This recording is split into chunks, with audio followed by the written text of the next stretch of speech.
Good morning. Welcome to Wisdom Speakers Forum. I'm Leah Chiton, and I'd like to introduce you to two women who I consider to be quite unique in the field of healing and spirituality. So if you would go ahead and introduce yourselves. Sure. I'm Nancy MacPhee, and I live in Yarmouth, Maine, and work in Yarmouth, Maine as well. I have an office here, and I'm a shamanic practitioner and a Reiki practitioner, as well as other energy medicine and energy practices, and also do teaching with Kathleen. Thank you. Kathleen Duggan, and I too live in Yarmouth. And I spent the last decade and a half in between Rochester, New York, and Maine. But this is where I've settled in to practice all the wonderful healing modalities that I've learned throughout my time in Maine through different teachers. So I'm a shamanic practitioner and teacher. I'm a Reiki Master of Masters, which means I practice and teach. And I also use a lot of different energy healing modalities. So it's whatever spirit says is for the best and highest good of the situation or the person I'm working with. That's what's dialed in, and that's what I follow. Well, thank you very much. Yes. Yeah, keep going. Well, I was going to let Nancy introduce the teaching partnership that we have and the new business that we're establishing. Please. So, Live the Way of the Heart is the name of our partnership, and we have started just in the last year doing some teaching. We have a shamanic apprenticeship program, an intensive 9-month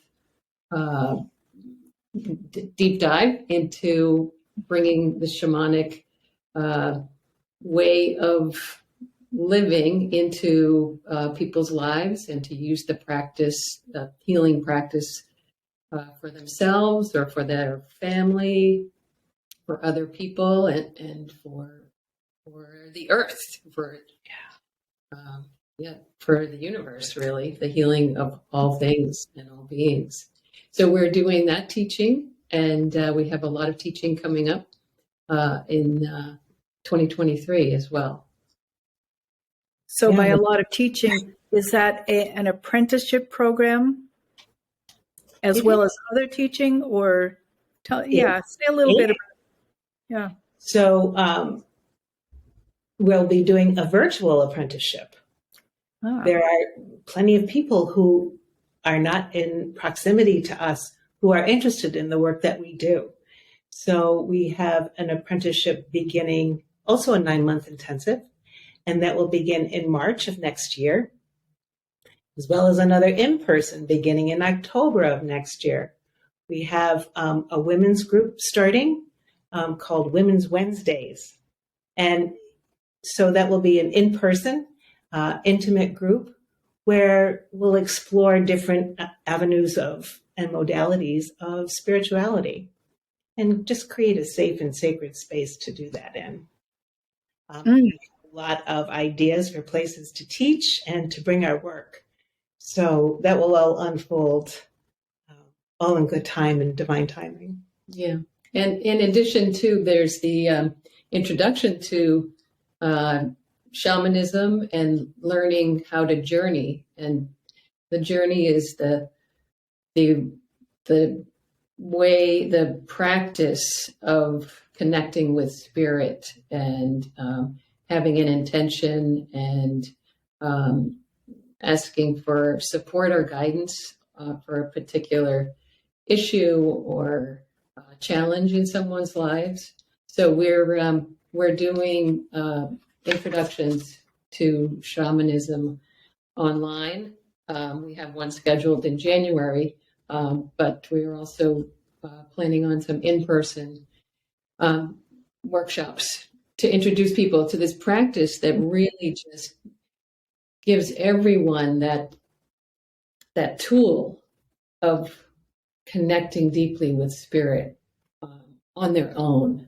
And it's a very empowering way for people to support their own spiritual expansion, their own deepening.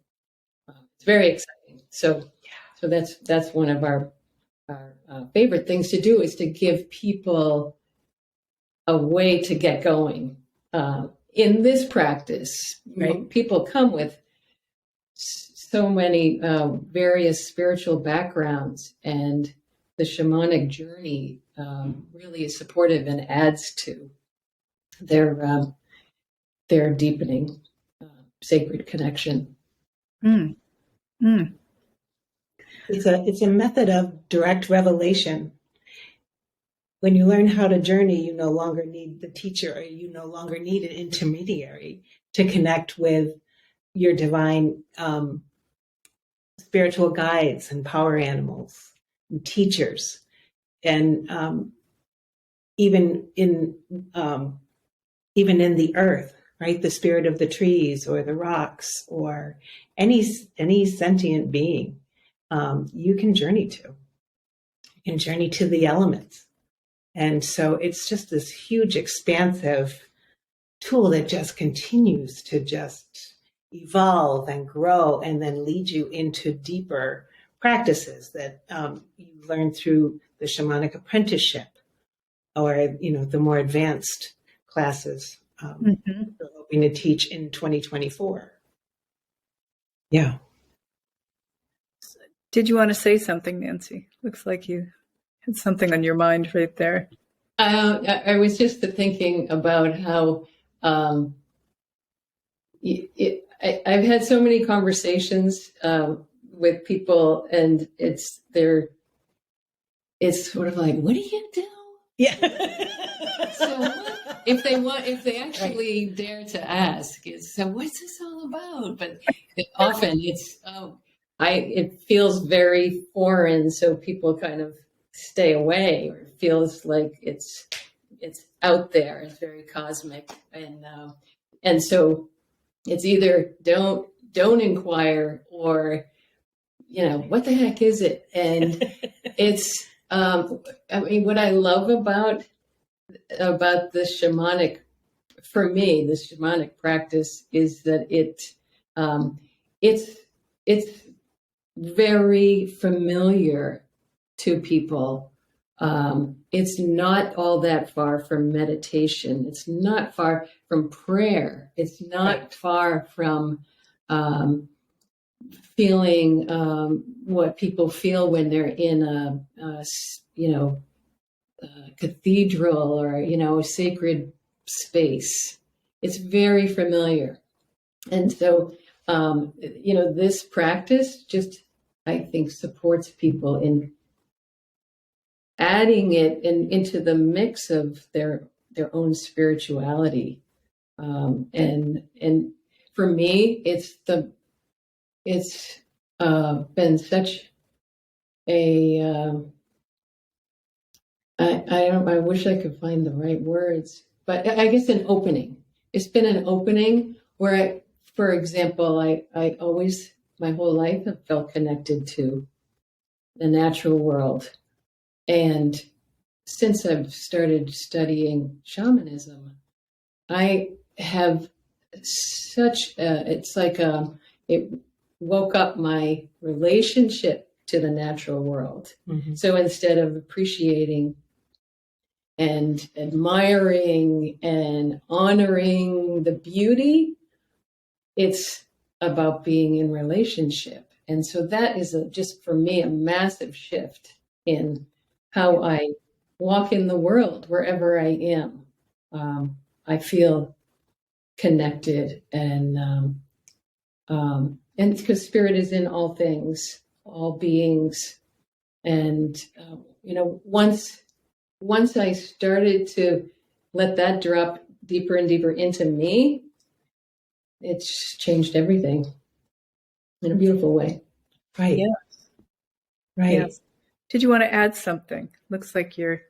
So I guess I just want to add that really the practice of shamanism is hundreds of thousands of years old. And it's simply the connection to all living things and realizing that you share the same energy as all living things. And then slowly through the millennia, people started to let the ego take over and not connect to that spiritual way of living, and understanding that the trees communicate with you, understanding that your crops communicate with you, understanding that the weather does, the that the elements and the ceremony of things, and just the honoring and the respect is really what shamanism is about. And with the introduction of more technology and some structured religions, which pulled you away from the practices of community that shamanism brought, right? It's the community that did the healing under, often with a shaman. And we don't profess to be shamans. We profess to practice shamanism. So it's really going back. And as Nancy said, it's really that remembering of how to connect. When I was little, I had some interactions with spirit or the divine world. And when I verbalized that, it was, what a great imagination you have, but that's not real.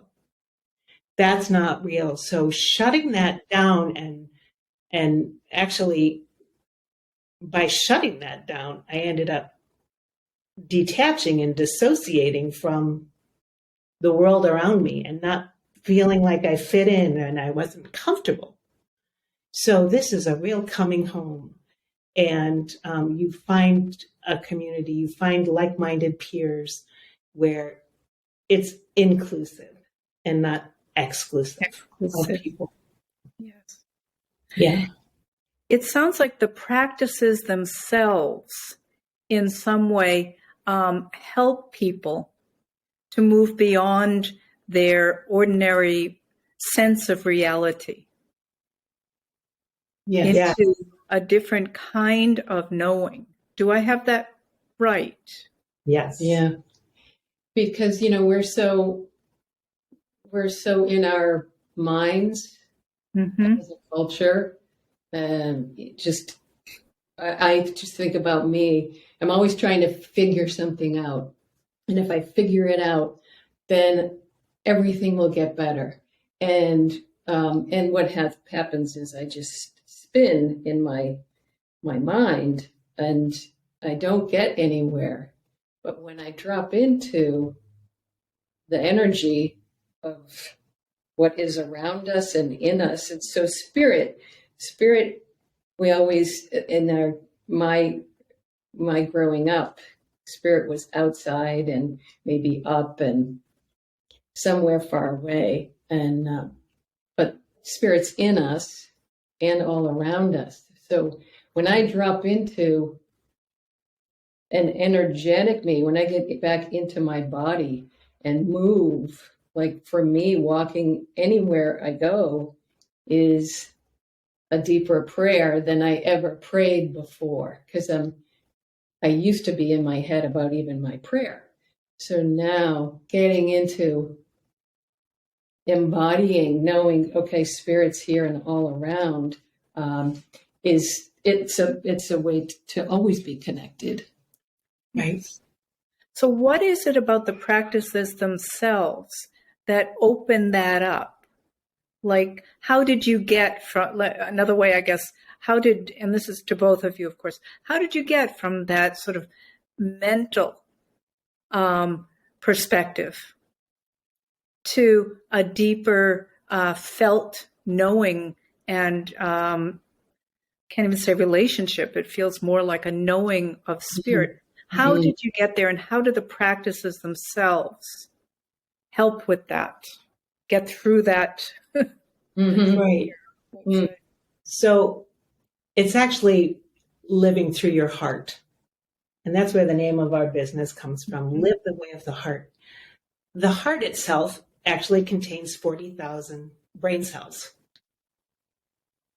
Your intuition, your gut feelings, that heart opening that you feel when something you're passionate about unfolds before you. The birth of a child, the first snowfall, the twilight, the stars in the sky, whatever it is, it just makes you, right? You're seeing, you're feeling through your heart. You're using all of your senses and filtering them through the heart, which is unconditional love, compassion for all, and forgiveness. Mhm. There is no judgment or hierarchy in the practice of shamanism. All things are created equal.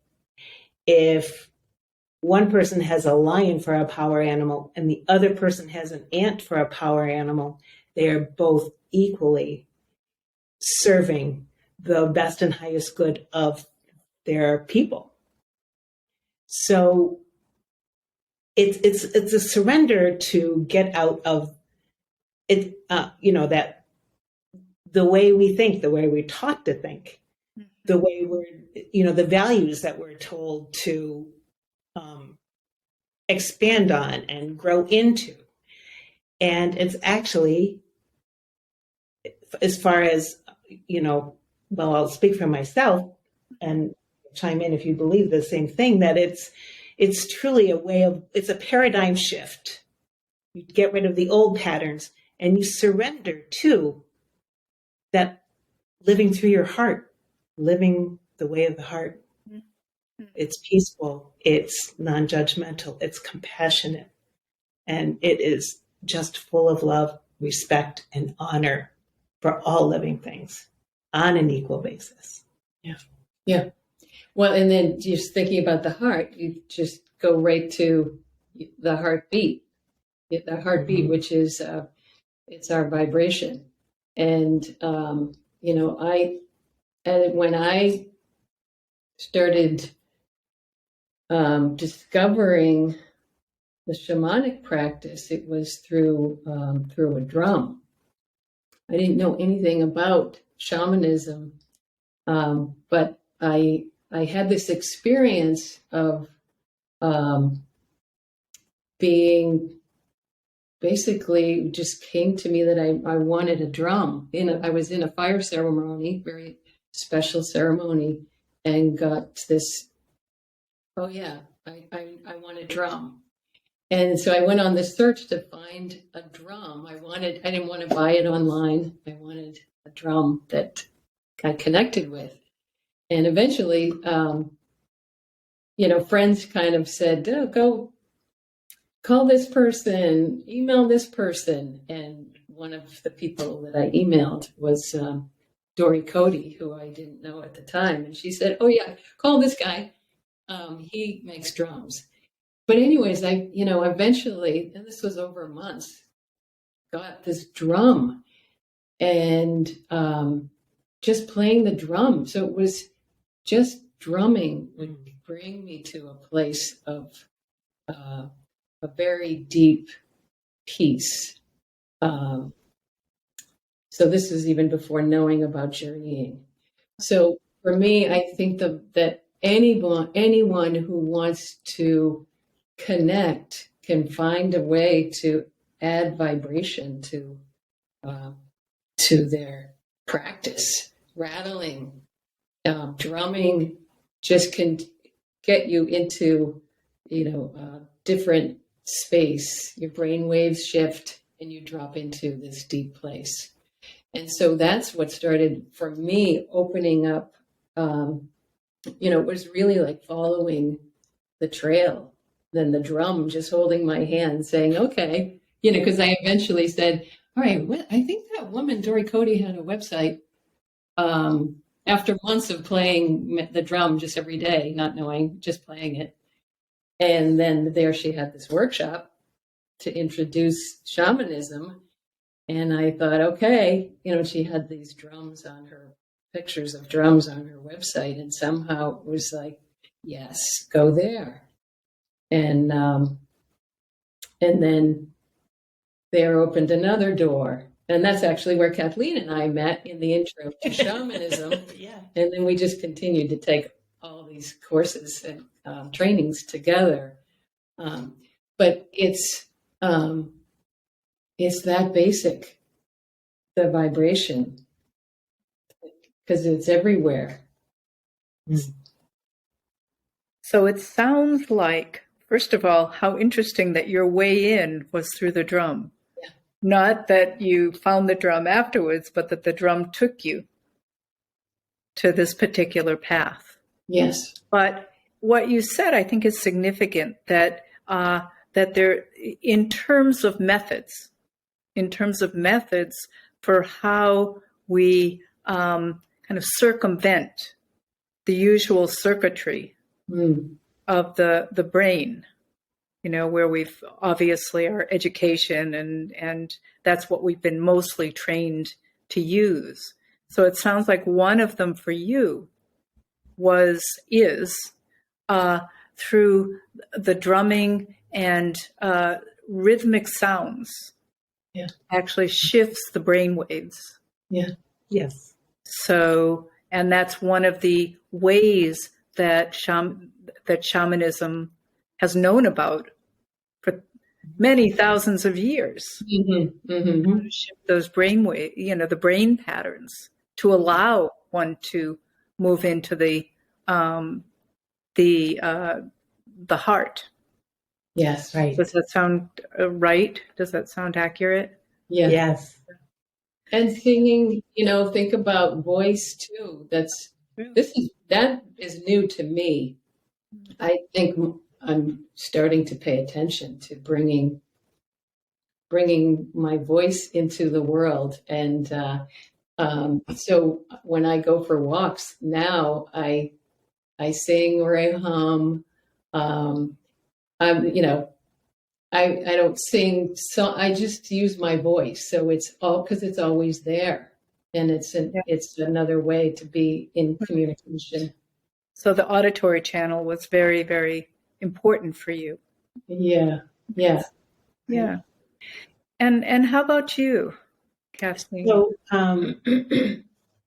I guess I just want to add that, the simple instruments found in nature, if you're walking and you find two dry sticks together, you can simply click those sticks together and it creates that same trance state. And you can use all of your senses. Mm-hmm. If you're an artist and you're creating and you have your hands in this paint and you're just allowing this to happen, it brings you to that same space when it's really just flowing and you aren't thinking or criticizing your own work. It's that same fluid. It's a fluid motion of energy, right? It just, you allow it to flow and step out of your headspace. The yogis know that as well, right? With the practice of yoga, and they connect. Yeah.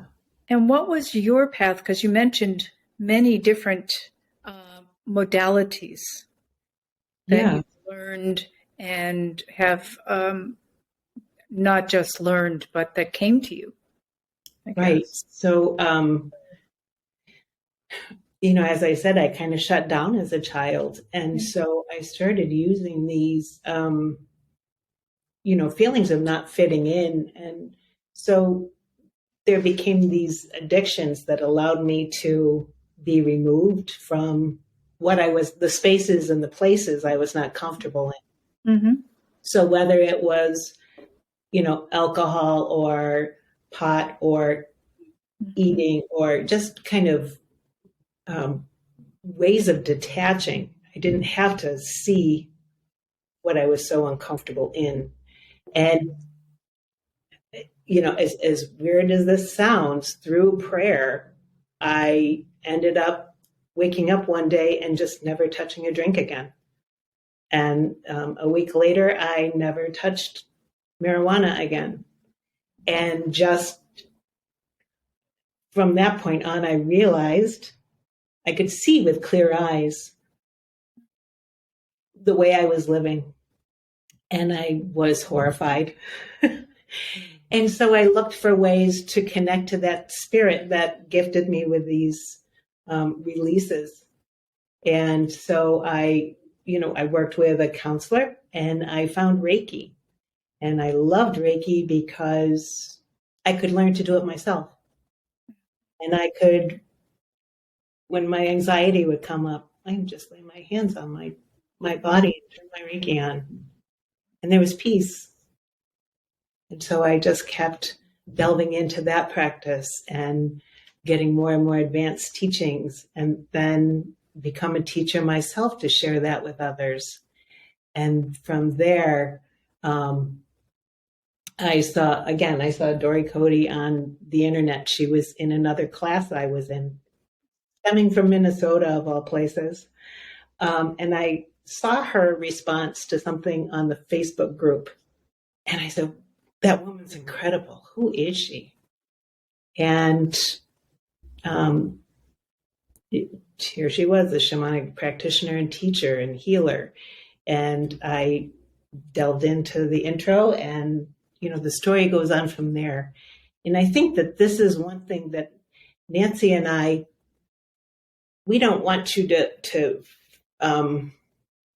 feel like you always need others to heal, but we'd like to give you the tools and the practices that you can have your own openings and revelations and allow that to expand. And then when you're ready for another step or something else intrigues you, go there.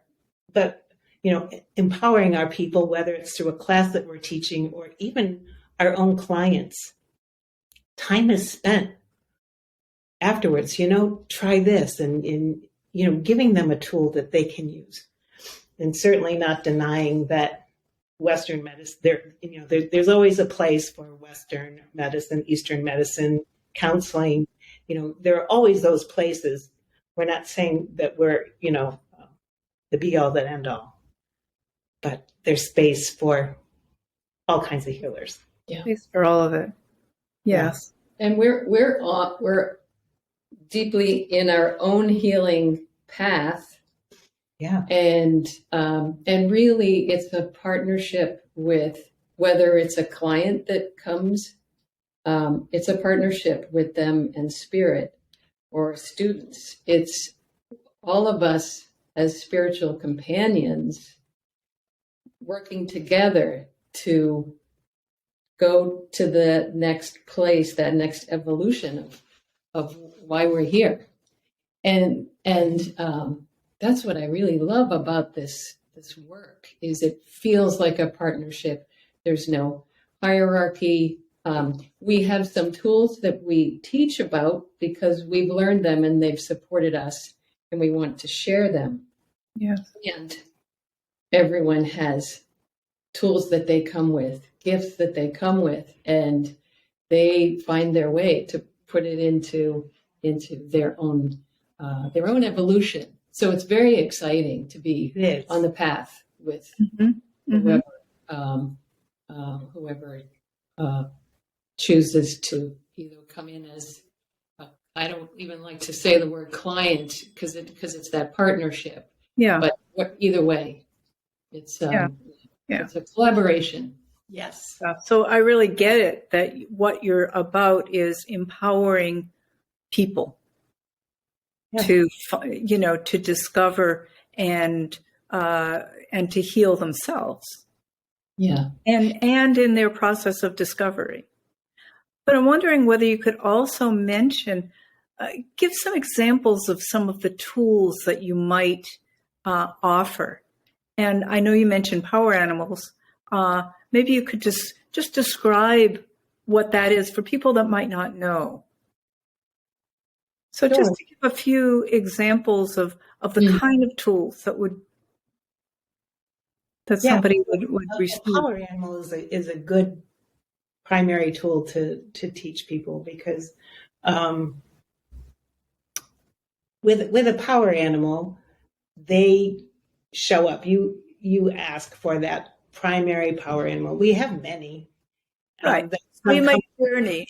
First, you might journey, just to break it down a little bit. So it would Yeah. come through a journey.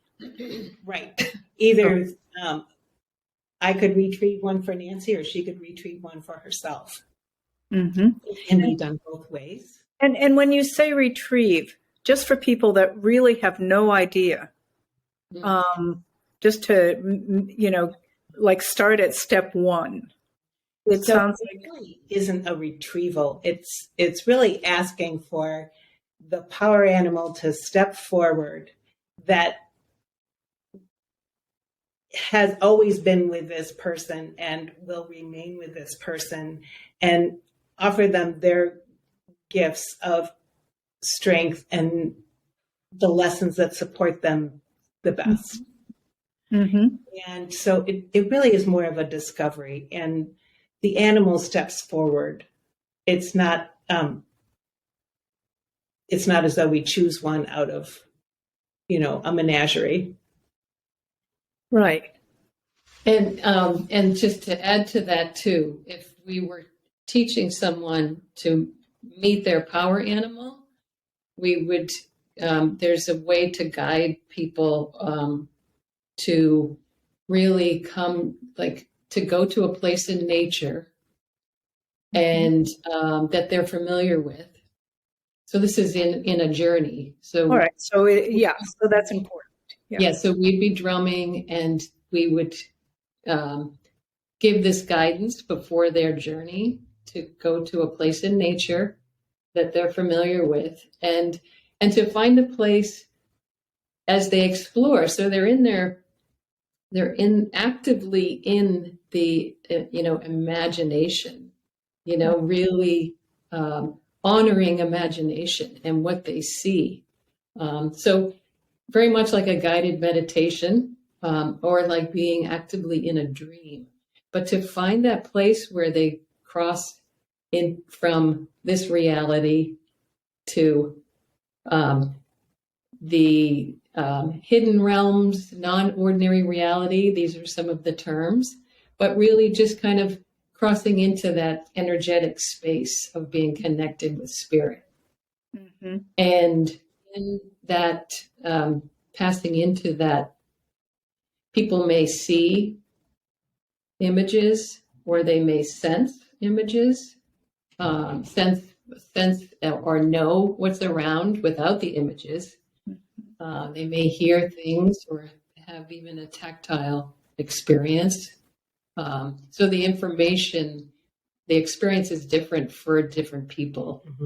But they're in that non-ordinary reality, in the presence of compassionate, loving, helping spirits. And so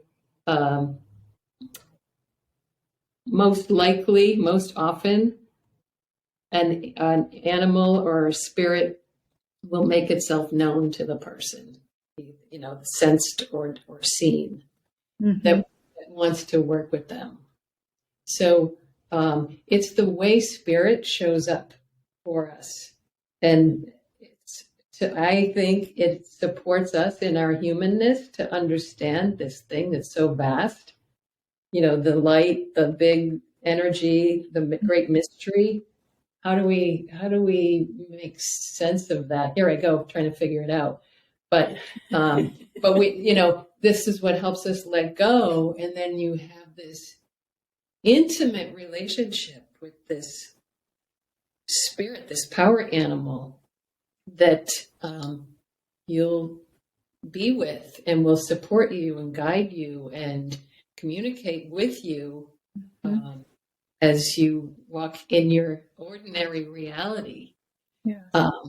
And so it's this beautiful, profound, it's quite profound, this power animal, the meeting of a helping spirit, the intimate connection.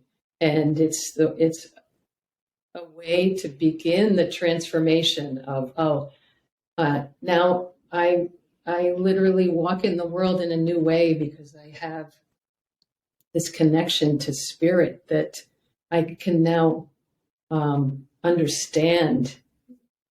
You know, for me, it was, it's no longer way out there and up there and far away.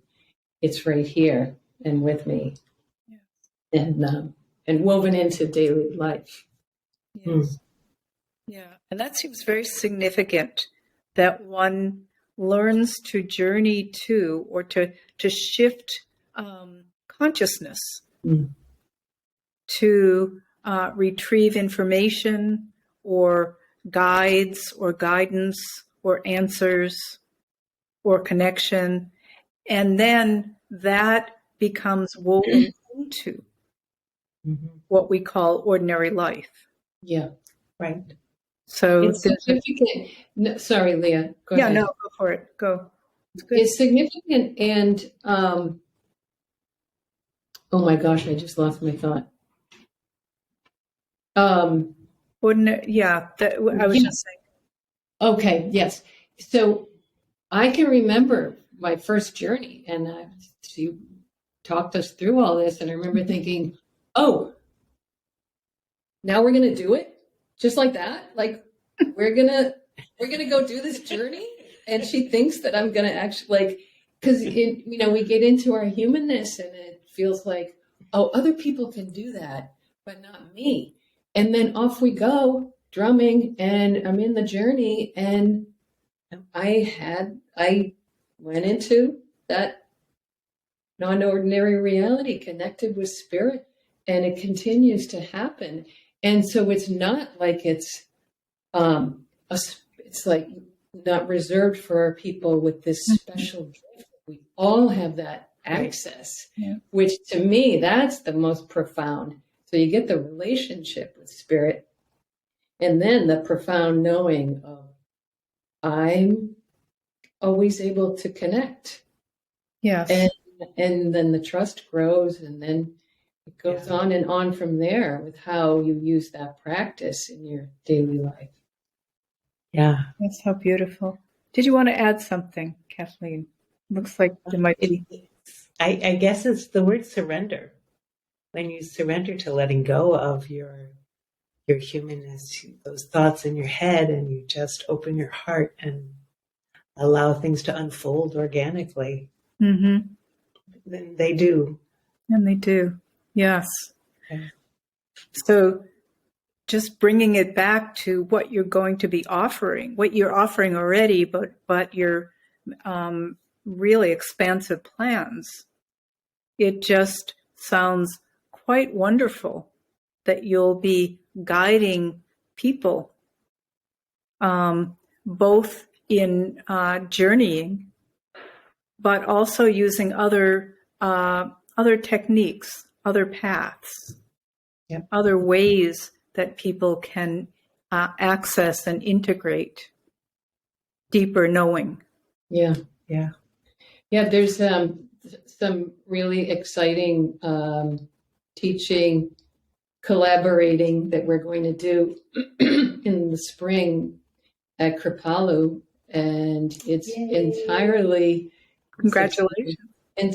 focused on our relationship with the earth and healing the earth. And so many of us have pain and grief about losses that we've experienced and that we're witnessing and seeing what's coming that doesn't look good. And so there's some healing work with the earth and for the earth and for ourselves, healing our earth pain and grief, so that when you can release some of that, you can have the space to do what we're here to do. So we're going to spend a whole week connecting with Mother Earth and the elements and ancestors of the land and the spirits of the land. And Yeah. So Yeah. All through the shamanic journey, everyone will learn how to journey at the beginning. That will be the first task at hand. Yes. And, when they leave that week, it's a practice that they can take anywhere with them in any environment. So, one of my favorite places to do the work is, on the beach, and those ocean sounds and smells, and just connecting with all of those senses. The five senses are very primary in shamanic work, and paying attention to how your body responds to your environment and even to your thoughts. So Beautiful. it's going to be wonderful. Yes. And so when will this week be at Kripalu, which is in Western Massachusetts for people that don't know? Right. I think It's the end of May. 21st, maybe somewhere, at the end of May. Wonderful. 5 days, like Sunday to Friday. Wonderful. What a beautiful offering. Yeah. What a very beautiful offering. Yeah. Very glad. Our teacher and mentor, Dory Cody, will make a guest appearance. Oh, That's delightful as well. that's really delightful. Yeah. Wonderful. Yes.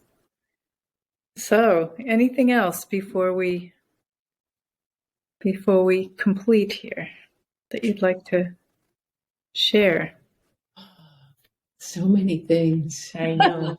We're really grateful, Leah, for offering us this opportunity to share with people and the communities around us and even not around us that we are doing our best to be able to reach everyone. And we have been a part of a teaching circle that we had clients from all over the world learning how to journey. And it was wonderful. And so we aspire to continue to be able to reach out to all those we are meant to teach and reach. So. And one of the things that we do is we offer free consultations for people who are curious and aren't quite sure if this is right for them, for healing work or for teaching, studies. So because it's a big thing, we're so in our own world about all of this. Like you were saying, oh wait, can you back up because we're just launching into we're in 401 and we need to go back to shamanism 101. So anyways, we can be in our own world, and so these consultations are really helpful for someone who usually it's their intuitive sense of, oh, I think this might be a way for me to work with all of what I'm dealing with in my life, but I'm not sure. And so it's important because you can't really figure it all out on a website. Right. There's just so many questions. So it really makes it more accessible for anyone. So we're always available for that. That's lovely. And thank you so much. So living from the heart, is that? Live the way of the heart. Say that again. Say it one more time. Live the way of the heart. .com. Coming to a URL near you in January. In January, livethewayoftheheart.com will be online with information about about the amazing contributions that both of you are making. What a team! What a collaboration!